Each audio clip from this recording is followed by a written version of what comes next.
वो अनंतपुर गांव था। वहां शारदा अनामिका सास बहू रहा करती थी। पहले वो दोनों शहर में रहा करते थे। शारदा के पति शरत बहुत बड़े व्यापारी थे। बहुत ही कम वक्त में वो बहुत बड़े व्यापारी बन गए थे। उन्होंने जो कुछ भी बनाया था, अचानक से उनका सारा कारोबार चौपट हो गया। उस धक्के से शरत की मृत्यु हो गई। इस वजह से शारदा और अनामिका के सारे संपत्ति नष्ट हो गए। सारे संपत्ति खो जाने के बाद वो गांव लौट आए। वहां उनके पास बस 100 गज जमीन थी। सासू माँ, हमारे सारे संपत्ति खत्म हो गए, बस कर्ज चुकाते चुकाते। यही एक जमीन बची हुई है, इसे अच्छे से देखभाल करनी होगी हमें। जब हमारे पास पैसे थे तो हमने सारे पैसे खर्च कर दिए, लेकिन अब पैसे की कीमत समझ में आ रही है। खोने के बाद ही हमें कीमत समझ में आती है। जो होना था हो गया। पिताजी नहीं है तो क्या हुआ, मैं हूँ आपके साथ, आप चिंता मत कीजिए सासू माँ। अगर सब कुछ ठीक रहा तो हम गांव में 100 एकड़ जमीन फिर से खरीदेंगे। तब तक 100 गज जमीन से ही काम चलाना होगा। अब जाने दीजिए सासू माँ, जो हुआ सो हुआ। हम अब इसी जगह पे घर बना के रहेंगे। उसके लिए पैसे कहाँ से आएंगे? हम उसके लिए कुछ व्यापार शुरू करेंगे सासू माँ। व्यापार शुरू करने के लिए लाखों के रुपए चाहिए। जो भी संपत्ति और पैसे थे वो तो चले गए, उसके लिए पैसे कहाँ से आएंगे? सासू माँ चिंता मत कीजिए, जितने भी सोने हैं हमारे पास उसे बेचकर हम व्यापार शुरू करेंगे। इस तरह अनामिका अपने सारे जेवरात निकाल के सोनार के दुकान में जाती है और कहती है, सेठ जी, ये देखकर बताइए तो कितने पैसे मिलेंगे, हमें पैसों की बहुत जरूरत है। बहन जी, आपके सोने के बदले आपको 50,000 मिलेंगे। अब आप कुछ भी कहिए, आपके ससुर जी मेरे बहुत अच्छे दोस्त थे, इसीलिए मैं आपको इतने पैसे दे रहा हूँ। ठीक है सेठ जी, मुझे पैसे दे दीजिए, मैं चली जाती हूँ। ये लीजिए पैसे। वैसे क्या जिंदगी थी आप लोगों की। जब आपके ससुर जी जिंदा थे तो कार में घूमते थे, और अब पैदल चल रहे हैं। बताइए क्या हाल हो गया आप लोगों का। अब क्या कर सकते हैं, अमीर गरीब हो जाता है, गरीब अमीर हो जाता है। चलती हूँ सेतु जी। ठीक है, संभल के पैसे लेके जाइएगा। अनामिका पैसे लेकर अपनी सासू माँ के पास जाती है। सासू माँ के पास जाकर वो कहती है, सासू माँ, ये लीजिए पैसे। इन पैसों से हम एक छोटा सा होटल शुरू करेंगे, और जब ये चलने लगे ठीक से तो धीरे धीरे हम एक घर भी बनाएंगे छोटा सा। ठीक है बेटा, अभी के लिए एक छोटा सा कुटिया बना लेते हैं। इस तरह सासू माँ और अनामिका ने एक झोपड़ी बनाई और फिर वहीं पे अपना होटल का कारोबार शुरू किया। क्योंकि उनका गांव नदी के पास था, तो जब भी बाढ़ आती थी उनका गांव बाढ़ के पानी में डूब जाता था। सासू माँ, हाल ही में बाढ़ आया था, हमारा धंधा भी अभी अभी अच्छा चलने लगा है। इस समय में अगर बारिश हो गई और अगर हमारी झोपड़ी डूब गई तो हमारे पास और कुछ नहीं बचेगा। इसीलिए हमें सावधान रहना होगा और मजबूत मिट्टी से इस घर को बनाना होगा। ठीक है ना सासू माँ? हाँ अनामिका, तुमने बिल्कुल सही कहा है। अगली सुबह अनामिका कहने लगती है, चाचा जी, जरा हमें सहायता कीजिए। हम इस झोपड़ी के घर को मिट्टी के घर में बदलना चाहते हैं। इस तरह वो पड़ोस के शंकर जी को बुलाती है। ये भैया बिल्कुल सही वक्त में आए हैं। घर पे कोई पुरुष नहीं है ना, अगर आप थोड़ी सहायता कर देंगे तो घर ठीक से बन जाएगा। पड़ोस में ही रहते हैं, अगर इतनी सहायता ना करे तो कैसे चलेगा। जब तक बहू है तब तक कोई परेशानी नहीं होगी। इस तरह तीनों, अनामिका, शारदा और शंकर जी मिलके घर को बनाया। ऐसे ही कुछ दिन निकल गए। जैसा कि उन्होंने पहले ही सोचा था, बारिश शुरू हो गई और साथ ही साथ बाढ़ भी आ गई। सासू माँ, अब देर मत कीजिए, चलिए हम ऊपर जाके बैठते हैं। पानी का स्तर घुटने तक बढ़ चुका है। जैसा कि तुमने कहा था, झोपड़ी होती तो बाढ़ के पानी में चली जाती। मिट्टी का मकान बनाकर अच्छा किया, पर क्या होगा पता नहीं। अगर पानी और यहाँ 2 दिन के लिए रहा तो घर भी गिर जाएगा और फिर दूसरा घर बनाना होगा। इस तरह सास बहू घर के ऊपर में जाकर बैठ जाते हैं। कोई है क्या, हमें बचाओ। इस तरह जोर जोर से चिल्लाती है शारदा। सासू माँ, चिल्ला के कोई फायदा नहीं, आसपास कोई होता तो चिल्ला के फायदा था, कोई आके बचाता भी। फिर क्या करें हम? बिना भोजन पानी के क्या हम इसी तरह यहाँ पे बैठे रहे? फिर क्या करें, हमारे हाथ में क्या है बताइए। उसी हालत में सास बहू 3 दिनों तक वहीं पे बैठे रहे। 3 दिनों के बाद बाढ़ थोड़ी कम हुई। फिर वो थोड़ा थोड़ा करके घर के अंदर का सारा पानी बाहर निकाले। फिर शारदा कहती है, हाय भगवान, कितना कठिन समय है।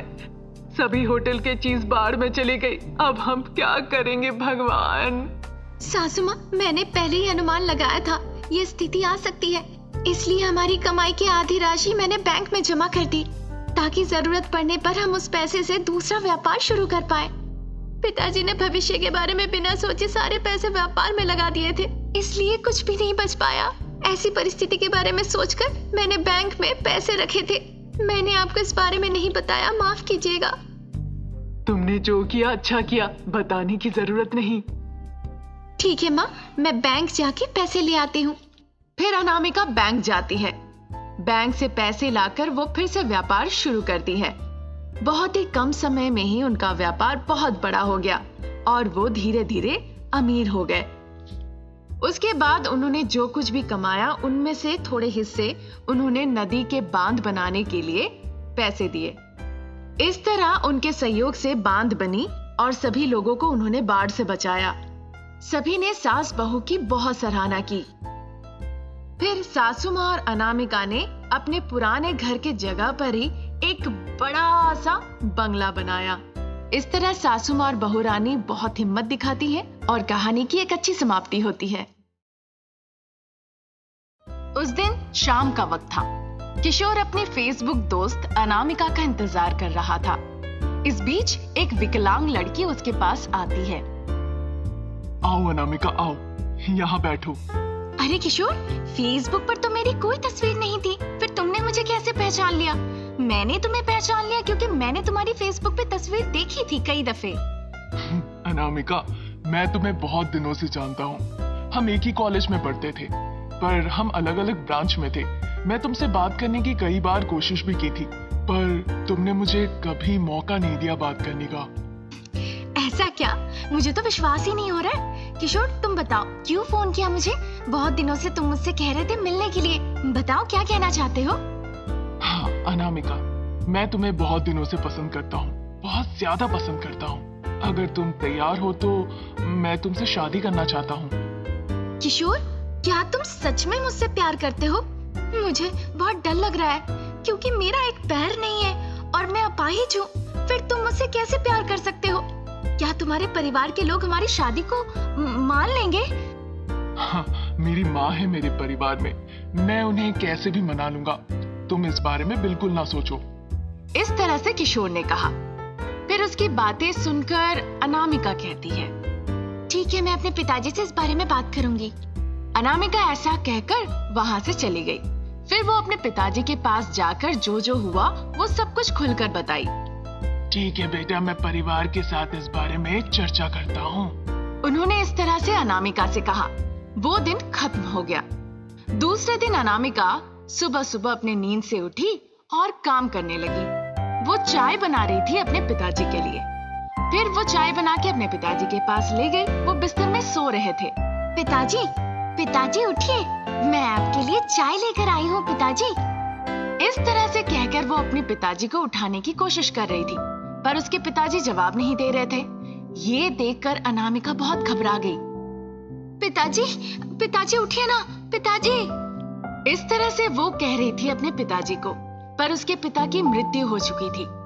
रात में सोने के दौरान उसके पिताजी को हार्ट अटैक हुआ और उनकी जान चली गई। ये अनामिका समझ गई। फिर वो बहुत दुखी हो गई। अंतिम संस्कार किया अनामिका ने। दूसरे दिन किशोर अनामिका के घर पे जाता है। वहां अनामिका अकेले बैठकर रो रही थी। ये देखकर किशोर कहता है, क्या हुआ अनामिका, तुम क्यों रो रही हो? जो कुछ हुआ था उसने किशोर को सारी बातें बताई। फिर वो बहुत दुखी हो गई। मेरी माँ बचपन में ही गुजर गई। अब मेरे पिताजी भी चल बसे, मुझे अकेला छोड़ के। अब मैं किसके लिए जीऊंगी? ऐसा कहकर अनामिका रोने लगी। उसके बाद किशोर अनामिका से कहता है, तुम्हें मेरे लिए जीना होगा अनामिका। इससे ज्यादा उसने एक शब्द नहीं कही। फिर वो उसे सीधा शादी करके अपने घर ले गया। अनामिका को देखकर किशोर की माँ कहती है, अरे ये तुमने क्या कर लिया? अगर तुम कहते कि तुम्हें शादी करनी है, फिर मैं तुम्हारे लिए अच्छा रिश्ता ढूंढती। तुम एक अपाहिज लड़की को शादी करके यहाँ क्यों ले आए? इस तरह से वो दुखी होने के साथ साथ काफी नाराज हुई। ये सब बातें सुनकर उसने कुछ नहीं कहा और चुपचाप वहीं खड़ा रहा। फिर उसने दोनों को अंदर जाने के लिए कहा। वो दोनों अंदर चले गए। अंदर जाके अनामिका अपने पति से कहती है, देखा तुमने, जो गलती तुमने की है इस वजह से तुम्हारी माँ को कितनी तकलीफ हो रही है। कुछ नहीं होगा, मेरी माँ बहुत अच्छी इंसान है, वो सब कुछ भूल जाएगी। तुम चिंता मत करो अनामिका। इस तरह से किशोर ने अनामिका को समझाया। वो दिन निकल गया। दूसरे दिन सुबह सुबह जब सासू माँ बिस्तर में लेटी हुई थी, तभी अनामिका उनके पास जाकर कहती है, सासू माँ, क्या मैं आपके लिए कॉफी ले आऊं? इस तरह से अनामिका अपनी सासू माँ से कहती है।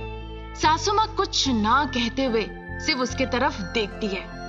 अनामिका खुद से कॉफी बनाकर उनके पास लाकर उसे रख देती है। ये देखकर सासू माँ गुस्से से कहती है, तुम क्या सोचती हो, मैं तुम्हारे तरह अपाहिज हूँ? उनकी बातें सुनकर अनामिका को बहुत बुरा लगा। वो वहां से चली गई। जब अनामिका वहां से चली गई, सासू माँ ने कॉफी पिया। वाह, यह अपाहिज लड़की तो अच्छी कॉफी बनाई है। इस तरह से सासू माँ कहती है। थोड़ी देर के बाद वहां पर नौकरानी आती है और वो कहती है, मालकिन, मालकिन, आप कहाँ हैं? इस तरह से वो बुलाने लगती है। थोड़ी देर बाद सासू माँ बाहर निकल आती है और उससे कहती है, अरे निर्मला, कहा है ना, अब काम के लिए मत आया करो, जाओ। मालकिन ऐसा कब कहा? काम पे ना आने के लिए क्यों कह रही है? कोई दूसरी नौकरानी मिल गई? देखो वहां पर एक अपाहिज लड़की दिख रही है, वही है नौकरानी। इस तरह से वो उसे पैसे देती है और नौकरानी को वहां से भेज देती है। उनकी बातों को सुनकर अनामिका को बहुत बुरा लगता है। किशोर को भी बहुत बुरा लगता है, पर वो कुछ कर नहीं सकता। इस तरह वो दिन खत्म हो जाता है। उस घर में सासू माँ कोई काम नहीं करती थी और सारा काम अनामिका से ही करवाती थी। जैसा कि घर साफ सफाई करना, कपड़े धोना, सारे मेहनत वाले काम सिर्फ अनामिका करती थी और सासू माँ दिन भर बिस्तर पर बैठी रहती थी और मजे से खाती थी। इस तरह दिन निकल रहे थे। एक दिन सासू माँ कहती है, अरे नाटी लड़की, इधर आओ। घर में बिजली नहीं है, जाके पंखा ले आओ और पंखा करो, मुझे गर्मी लग रही है। सासू माँ ने इस तरह से कहा। अनामिका उसकी बात पर तैयार हो गई। फिर वहां वो गई और लंबे वक्त तक एक पैर पे खड़े होके उसने उन्हें पंखा किया। बिना दया भाव के सासू माँ उसके साथ ऐसे ही बर्ताव करती थी।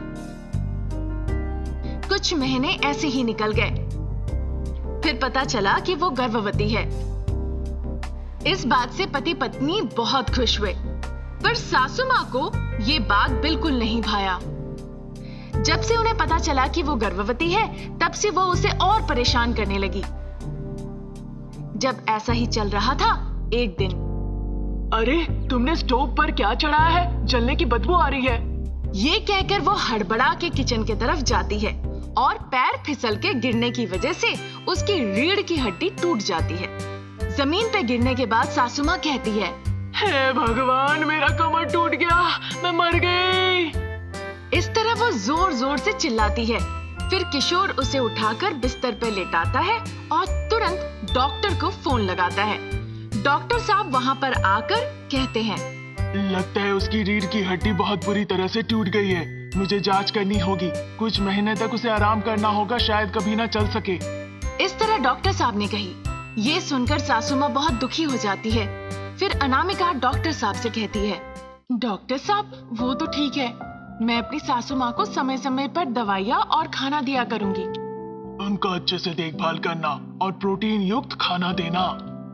इस तरह डॉक्टर साहब कहते हैं। उसकी बात पर अनामिका हाँ कहती है। उसके बाद से अनामिका अपनी सासू माँ का बहुत अच्छे से ख्याल रखने लगती है। जबकि वो खुद गर्भवती होती है, फिर भी वो बहुत अच्छे से ध्यान से उनका देखभाल करती है। ये देखकर एक दिन सासू माँ कहती है, बेटा अनामिका, मैंने तुम्हें बहुत परेशान किया था, पर तुम तो मुझे मेरी माँ जैसे खाना खिला रही हो। मैं हमेशा याद रखूंगी मैंने तुम्हारे साथ कितना बुरा बर्ताव किया था। ये कहकर वो रोने लगती है। अरे सासू माँ, आप क्यों रो रही हैं? आप अगर मेरी माँ होती तो मैं ऐसी आपका देखभाल करती। मेरे माँ बाप तो नहीं है। अब मुझे लग रहा है कि मुझे मेरी माँ मिल गई। इस तरह अनामिका कहती है। उसकी बातें सुनकर किशोर की माँ कहती है, अनामिका, मैंने जो तुम्हारे साथ किया है सब भूल जाओ। ओफो, आपने क्या किया है सासू माँ? मुझे तो कुछ भी याद नहीं। ये कहकर अनामिका वहां से चली गई। अनामिका के अच्छे कर्मों को देखकर सासू माँ को बहुत बुरा लगा। वो खुद से नफरत करने लगी जो उसने ऐसा किया था।